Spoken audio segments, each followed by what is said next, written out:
درود پاک پڑھنے کے بے شمار فضائل و برکات ہیں۔ نبی اکرم نور مجسم کا فرمان عالی شان ہے، جس نے مجھ پر دن بھر میں 1000 مرتبہ درود پاک پڑھا، وہ اس وقت تک نہیں مرے گا جب تک جنت میں اپنی جگہ نہ دیکھ لے۔ ذرا سوچیے انعام کتنا بڑا۔ دنیا میں رہ کر تو کسی کو معلوم ہی نہیں کہ مرنے کے بعد ہوگا کیا ہمارا، مگر روزانہ 1000 بار درود پڑھنے والے کے بارے میں فرمایا کہ مرے گا نہیں جب تک جنت میں اپنی جگہ نہ دیکھے۔ اب فضول باتیں کرتے ہیں، اتنا سارا ٹائم لوگ ویسے ہی ضائع کرتے ہیں۔ اگر ایک مخصوص وقت کر لیں اور روز درود پڑھیں تو پڑھنے والے ہزاروں درود بھی روز پڑھ لیتے ہیں۔ اللہ مجھے بھی پڑھنے والا بنائے، آپ کو بھی بنا دے۔ آئیے مل کر محبت کے ساتھ بآواز بلند درود پاک پڑھ لے۔ صلو علی الحبیب صلی اللہ تعالی علی محمد صلی اللہ علیہ وسلم۔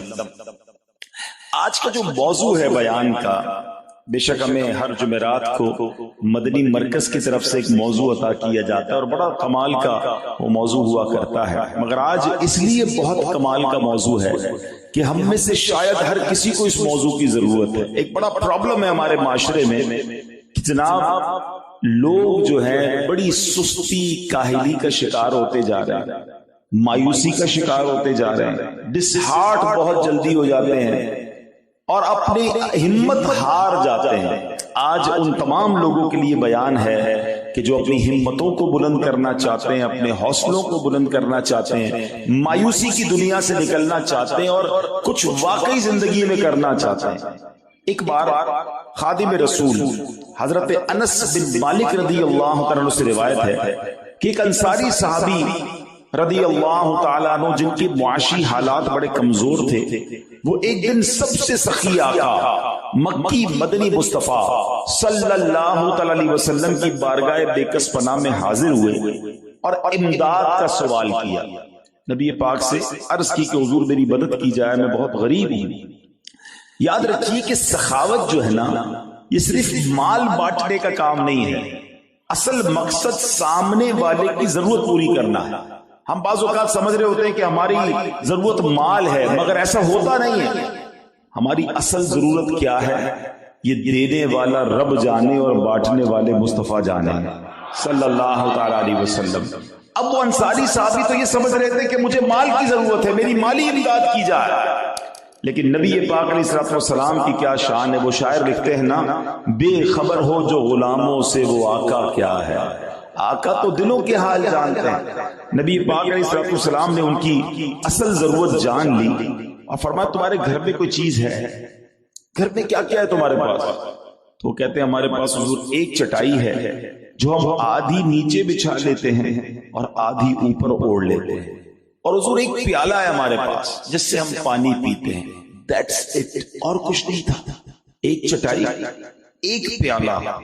صحابہ کرام کی میں بات کر رہا ہوں، نبی پاک کے ساتھیوں کی بات کر رہا ہوں، یہ ان لوگوں کی بات کر رہا ہوں جن کے بارے میں ہم نعرہ لگاتے ہیں کہ ہر صحابی نبی جنتی۔ یہ جنتی لوگوں کی بات ہو رہی ہے جن کے پاس ایک چٹائی اور ایک پیالہ ہے۔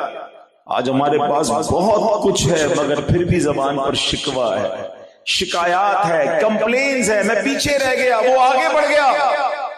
سنو، اب یہ وہی تو صحابہ تھے نا جب پیٹ پر پتھر باندھ کر بھی غزوہ بدر میں بلایا جاتا تو بدر میں آ جاتے تھے، غزوہ احد میں بلایا جاتا وہاں آ جاتے، غزوہ تبوک میں تپتی ریت پر بلایا جاتا اس گرمی کے میدان میں وہاں بھی چلے جاتے تھے۔ کمزور، مالی طور پر کمزور تھے مگر ایمان کا جذبہ طاقتور تھا۔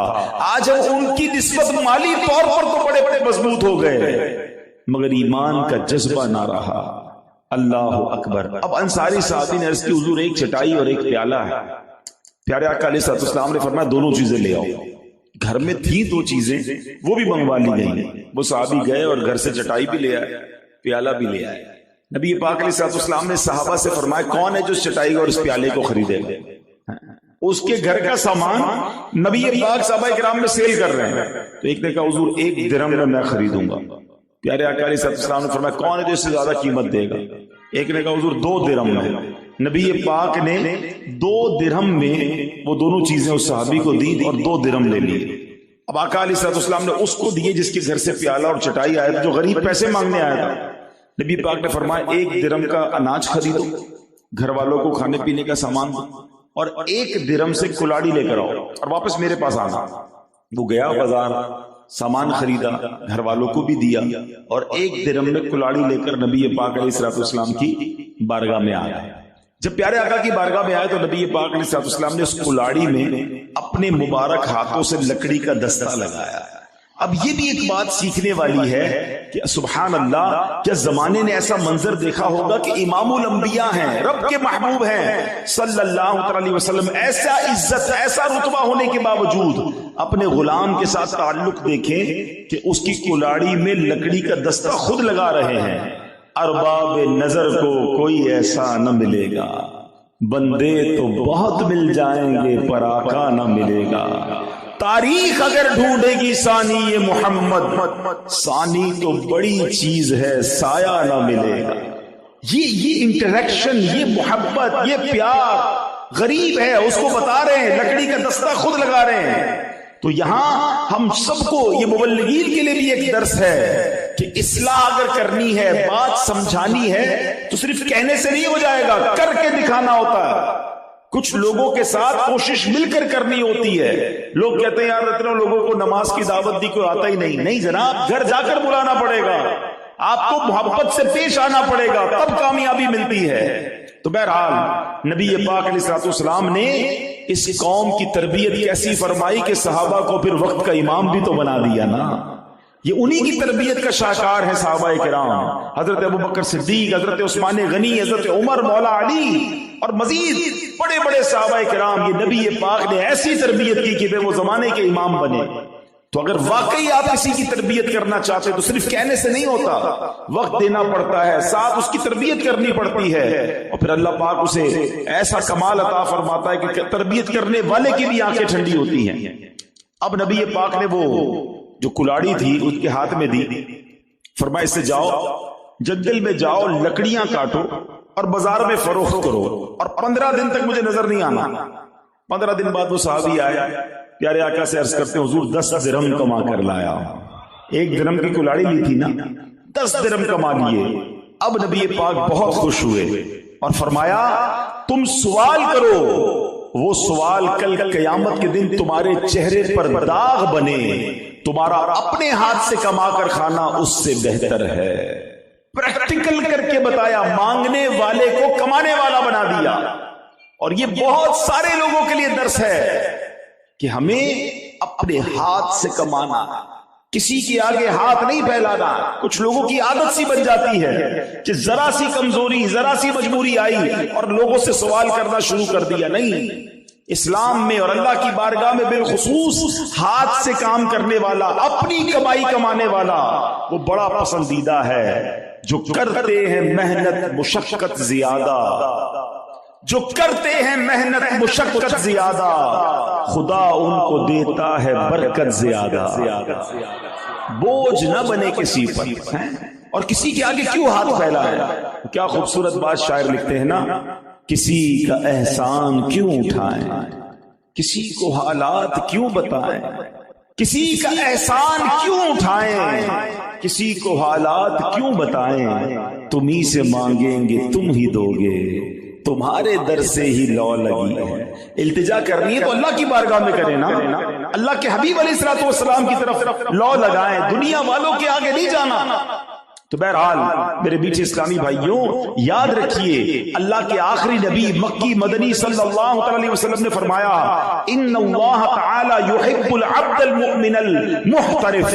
سنیے، فرمایا بے شک اللہ پاک طلب معاش میں تکلیف اٹھانے والے مومن کو پسند فرماتا. کچھ لوگ یہ سمجھتے ہیں یہ کام کاج کرنا دین سے دوری ہے. نہیں، اگر حلال کما رہا ہے اور اس لیے روزی کما رہا ہے کہ کسی کے آگے ہاتھ نہ پھیلانا پڑے، یہ بھی عبادت ہے. بلکہ ایک بار نبی پاک علیہ السلام صحابہ کرام کے ساتھ تشریف فرما تھے.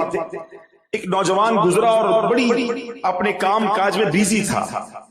تو کسی صحابی نے کہا کہ حضور کاش یہ بھی اللہ کی راہ میں، حدیث کا خلاصہ ہے، تو نبی پاک علیہ السلام نے فرمایا اگر یہ اس لیے روزی کمانے نکلا ہے نا کہ اپنے بچوں کو بھوک سے بچائے یا کسی کے آگے ہاتھ نہ پھیلائے یا اپنے والدین کے ساتھ خیر خواہی کرے، تو فرمایا یہ اس کا چلنا پھرنا بھی اللہ کی راہ میں ہی ہے۔ ہاں اگر یہ اس لیے کر رہا ہے کہ لوگوں پر اپنی بڑائی، اپنا تکبر، اپنی فخر کرے، جناب پیسے والا اس لیے ہوں کہ غریب لوگوں کو دباؤں، تو فرمایا یہ شیطان کی راہ ہے۔ تو مبارک ان لوگوں کو جو اپنے ہاتھ سے کام کرتے ہیں، مزدوری کرتے ہیں یا جو بھی جاب کرتے ہیں، حلال اگر کماتے ہیں، محنت مزدوری کرتے ہیں تو اللہ کو بڑا پسند ہے۔ بلکہ اس طرح کی روایتیں بھی ملتی ہیں کہ جو بندہ کام کاج سے تھک کر رزق حلال کے لیے کوشش کر کے تھک کر شام کرتا ہے، وہ ایسا ہے کہ وہ مغفرت یافتہ ہو کر شام کرتا ہے۔ یہ ہمارا اسلام ہے۔ ہمارا اسلام یہ نہیں کہتا کہ آپ کسی پر بوجھ بن جائیں، آپ اپنے ہاتھوں سے کمائیں اور محنت کریں، نہ کہ سستی کریں، اور اس میں جس کو کہتے ہیں مایوس نہیں ہونا چاہیے۔ اللہ کریم غیب سے عطا فرماتا ہے جو رب پر بھروسہ کرتے ہیں۔ بہرحال حدیث پاک سنیے، الزحمت رحمہ، زحمت یعنی مشقت رحمت ہے، مگر افسوس آج تن آسان لوگ ہو گئے، آرام طلب ہو گئے، راحت پسندی ہمارے مزاج کا حصہ ہو گئی، سستی دیمک کی طرح اب کردار کو کھوکھلا کرتی جا رہی ہے۔ لوگ اٹھ کر گلاس پانی پینا بھی بوجھ لگتا ہے، چاہتے ہیں کہ کھانا بنا بنایا ملے، روٹی پکی پکائی ملے، کپڑے دھلے دھلائی ملے، موٹر سائیکل وغیرہ کار چلانی ہم نے ہے، مرمت کوئی اور کروا دے، سب چیزیں ریموٹ کنٹرول ہو جائیں۔ یہ تو دنیا کے معاملات میں سستی ہے نا، عبادت میں بھی تو سستی ہے۔ اب حال دیکھو تو دینی کاموں میں سستی، نمازوں میں سستی، اب علم دین سیکھنے میں سستی، قرآن پڑھنے میں سستی، سنتیں اپنانے میں سستی، قرض لے لیا تو اب قرض لوٹانے میں سستی، ہر جگہ بس سستی بھری ہوئی ہے۔ اللہ اکبر۔ اور یہ معاشرے کو دن بدن تنگی کے گہرے گھڑے میں دھکیلتی جا رہی ہے۔ یاد رکھیے سست اور راحت پسند آدمی کبھی کامیاب نہیں ہو سکتا۔ منظر چمنستان کے زیبا ہوں کہ نازیبا، محروم عمل نرگس مجبور تماشا ہے۔ جو کوشش کرتا ہے نا وہ منظر کو بدل سکتا ہے۔ تو بہرحال میرے میٹھے اسلامی بھائیوں، اللہ تبارک و تعالی قرآن مجید فرقان حمید میں ہماری رہنمائی فرماتا ہے۔ آج دیکھیں نمازوں کے اوقات میں بھی لوگ سستی کا مظاہرہ کرتے نظر آتے ہیں، حالانکہ اگر اسلام کو دیکھیں تو کتنا ڈسپلن کا درس دیتا ہے۔ لوگ کہتے ہیں ٹائم مینجمنٹ ہونی چاہیے، ٹائم کی پابندی ہونی چاہیے۔ ارے آؤ میرے سامنے، میں آپ کو بتاتا ہوں کہ دنیا میں جتنی شاندار ٹائم کی پابندی اسلام سکھاتا ہے، ارے جب وقت ہوتا ہے تو اذان ہوتی ہے، جماعت کا وقت ہوتا ہے تو جماعت کھڑی ہو جاتی ہے۔ میں نے دنیا کے کئی ملکوں کا سفر کیا ہے، لوگ مثالیں دیتے ہیں، جناب فلاں ملک کی ٹرینیں 1 منٹ بھی لیٹ نہیں ہوتی ہیں، فلائٹیں بالکل ٹائم پہ جاتی ہیں، لوگ بڑے ٹائم کے پابند ہیں، ہمارے وطن میں لوگ پابند نہیں ہیں۔ ارے تمہیں غیر مسلموں کے ٹائم کو دیکھ کر ٹائم کی اہمیت کا اندازہ ہوتا ہے۔ آؤ میں بتاتا ہوں ہمارا اسلام۔ آج دنیا میں ہزاروں لاکھوں مسجدیں ہیں، بارش ہو، طوفان ہو، سیلاب آ جائے، جب اذان کا وقت ہوتا ہے مؤذن اذان دیتا ہے، اللہ اکبر اللہ اکبر۔ بتائیں کون سی مسجد ہے جو جماعت لیٹ ہوتی ہے؟ ارے دنیا کے بڑے بڑے سسٹم لوگوں نے بنائے، ہمیں پتا ہے جناب، کئی بار ایسا ہوتا ہے جہاز میں بیٹھ جاتے ہیں، موسم خراب ہے جہاز نہیں اڑ سکے گا، ٹرین میں فلاں پرابلم ہو گیا ہے، ہماری مسجد میں جماعت ٹائم سے کھڑی ہو جاتی ہے۔ جب افطار کا وقت ہوتا ہے لاکھوں مسلمان نہ 1 منٹ پہلے روزہ افطار کرتے ہیں۔ یہ کیسا اسلام کا ٹائم مینجمنٹ کا درس ہے کہ جب وقت ہوتا ہے مسلمان اپنا روزہ افطار کرتے ہیں، سحری کا وقت ہوتا ہے 1 منٹ پہلے تک تو کھا رہے ہوتے ہیں، مگر جیسے ہی وقت ختم ہوتا ہے کروڑوں ہاتھ رک جاتے ہیں۔ یہ کیسا شاندار ٹائم مینجمنٹ ہے۔ مسئلہ یہ ہے اسلام تو ٹائم مینجمنٹ سکھاتا ہے، مگر ہم نے اپنی زندگی میں ٹائم مینجمنٹ نہیں سیکھی، ہم نے وقت کا استعمال اور ڈسپلن نہیں سیکھا۔ حالانکہ قرآن فرماتا ہے، اللہ تبارک و تعالیٰ پارہ نمبر 5 سورہ نساء آیت نمبر 103 میں ارشاد فرماتا ہے، 103 نمبر آیت ہے، بسم اللہ الرحمن الرحیم، ان الصلاة كانت على المؤمنین کتابا موقوتا۔ ترجمہ کنز ایمان، بے شک نماز مسلمانوں پر وقت باندھا ہوا فرض ہے۔ معلوم ہوا کہ ہر نماز کا ایک خاص وقت مقرر ہے جس کا خیال رکھنا لازمی و ضروری ہے. جو لوگ وقت کا خیال نہیں رکھتے، سستی اختیار کرتے ہیں، غور کریں کہ پھر وہ اللہ کی بارگاہ میں کیسے جواب دیں گے. اور جن لوگوں کو سستی کی عادت ہے، قرآن ان کے بارے میں کیا فرماتا ہے؟ سورہ نساء آیت نمبر 142 میں ارشاد ہوتا ہے، بسم اللہ الرحمن الرحیم، وَإِذَا قَامُوا إِلَى الصَّلَاةِ قَامُوا كُسَالَى يُرَاءُونَ النَّاسَ. ترجمہ کنز الایمان. اور جب نماز کو کھڑے ہوں تو ہارے جی سے لوگوں کا دکھاوا کرتے ہیں. اب اس آیت کے تحت تفسیر قرآن صراط الجنان دوسری جلد کے صفحہ نمبر 335 پر کیا لکھا ہے؟ منافقوں کی علامت یہ ہے کہ جب مومنین کے ساتھ نماز کے لیے کھڑے ہوتے ہیں تو مرے دل اور سستی کے ساتھ کھڑے ہوتے ہیں، کیونکہ ان کے دلوں میں ایمان تو ہے نہیں جس سے عبادت کا ذوق اور بندگی کا لطف انہیں حاصل ہو سکے. محض لوگوں کو دکھانے کے لیے نماز پڑھتے ہیں. اس سے معلوم ہوا کہ نماز میں سستی کرنا منافقوں کی علامت ہے. نماز نہ پڑھنا یا صرف لوگوں کے سامنے پڑھنا، جبکہ تنہائی میں نہ پڑھنا، یا لوگوں کے سامنے خشوع و خضوع سے اور تنہائی میں جلدی جلدی پڑھنا، یا نماز میں ادھر ادھر خیال لے جانا، دل جمعی کے لیے کوشش نہ کرنا وغیرہ، سب سستی کی علامتیں ہیں. اب غور کریں، ایسے بھی لوگ ہوتے ہیں اول تو نماز نہیں پڑھتے ہیں تو سستی کے ساتھ، کھڑے ہوتے تو مرے دل کے ساتھ. فرمایا یہ منافقین کی نشانی. اللہ پاک اپنی بارگاہ میں حاضری کا شرف بھی دے اور خشوع و خضوع کے ساتھ دے. آپ پتہ ہے نماز میں ہم کس کی بارگاہ میں جاتے ہیں؟ اللہ کی بارگاہ میں. آپ کو کوئی بڑا منسٹر بلائے، کوئی بڑا افسر بلائے، کوئی بڑی جگہ پر جانا ہو تو کیسی تیاری ہوتی ہے؟ ارے یار فلاں نے بلایا ہے، ہاں اس سے ملاقات ہے. کبھی اس کے پاس جا کر کبھی ادھر دیکھنا ادھر دیکھنا، خیال کہیں اور نہیں ہوتا، فوکس ہوتا ہے کہ یار آج اپنی فائل پیش کروں گا، مسئلہ حل کرواؤں گا. اللہ کی بارگاہ میں آتے ہو دھیان کہیں اور ہوتا ہے. اچھا پھر مسجد میں آنے کا حال بھی بڑا برا ہے. کام کاج سے اٹھے، جیسے کپڑے ویسے آ گئے، منہ سے بدبو آ رہی، پسینہ نکل رہا ہے. اللہ کے گھر میں اس طرح آتا ہے کوئی؟ اچھا ہم کبھی دعوت میں جاتے ہیں، کپڑے تیار کر کے خوشبو لگا کر، گھر والوں کو بھی کہتے ہیں فلاں کپڑے نکالنا بھائی، فلاں جگہ پر بڑی دعوت میں جانا ہے. دنیا والوں